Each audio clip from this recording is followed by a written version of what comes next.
I spent about 48 hours straight working and refining my works, for just ending up having comments like, there is something that doesn't work. Not because I messed up and our work was trash. Somehow my presentation could just show up and reveal to the jury that I was stuck in a certain pattern that made my work casual. And that's kind of boxed me in a way of like doing things that could prevent me to go outside of the box. Didn't know how to do that, but I spotted.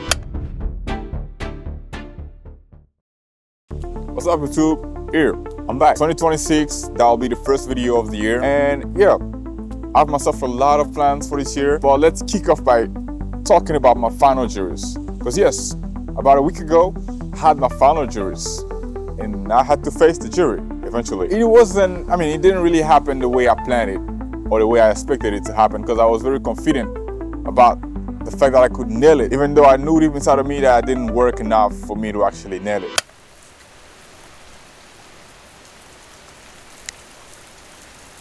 Here, as you can tell, it's raining outside. I couldn't make it to the location I planned to go shoot the video at, so I had to improvise. I wouldn't say that I'm in the middle of nowhere, but yeah, I actually managed to spot a place where I could eventually shoot the video that I planned to shoot today. But yeah, we'll come talking about architecture, inspiration, creation, anything that is related to creativity.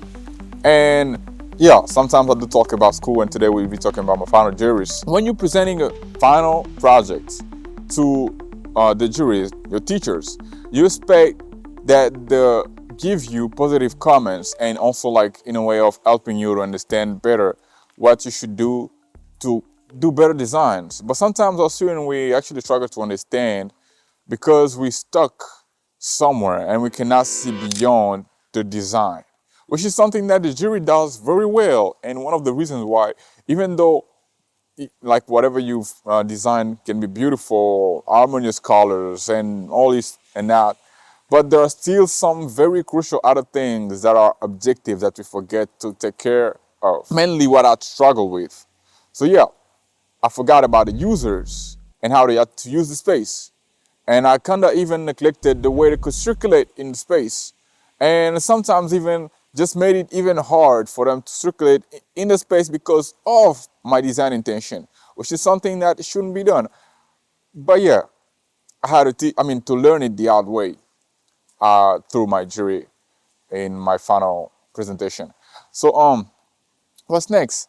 So what my design did, what my projects did, was just like pushing forward the pattern on which I was stuck. Because for me, it has always been the design over the user, over the objective side of the building, you know, and the objective side of the space, what it's meant for. And I always wanted to emphasize on design and forgetting the other things that are way more crucial and important for the design. Because for architects, we're not only just designers, but we're also problem solvers. And when you solve problems, which is something that one of my teachers actually emphasized on, it was the process. When you're on the process to design something, design a space, you gotta have to go through all the options that you have. You gotta have to go to research in order to find that one option that works for the users you're designing the space for. Some that I missed as well. Somebody might have to learn some from this video. I think any architecture student may find themselves easily and understand what I'm talking about. So yeah, that's literally what I had to face.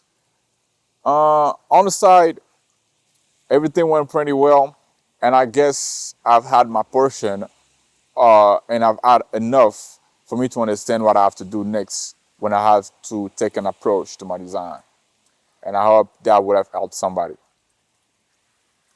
Yeah, let's move on. But yeah, at the end, I didn't lose my jury. I didn't fail, but I just discovered the ceiling I've been stuck under. And that ceiling was thinking that I can just get done over with like in a particular set of time, which is something that is very inappropriate now that I come to understand it. Because all along the process of your design, you got to tweak things and change things and resolve the problem for the users that are meant for the space you're designing.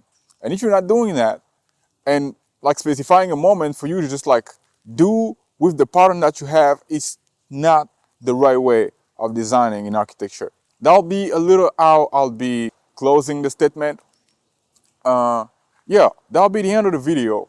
I hope you learned something. So next time you in studio and you have a design, do not wait for the end to do the thing, because the process is very important. From the very moment that you have the design project, it's very important to put together the basement for the future end of the project and not wait for the end to actually end it. Use the process and not the finished product. It doesn't work.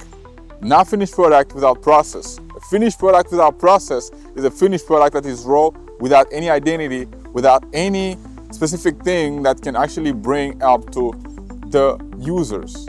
That's a little how I'll be portraying all that. I hope somebody learned, because I did, and I hope I'll be learning way more to bring it up here on the channel for us all to learn way more. Well, that was Sean. Thank you for watching, and see you in the next one.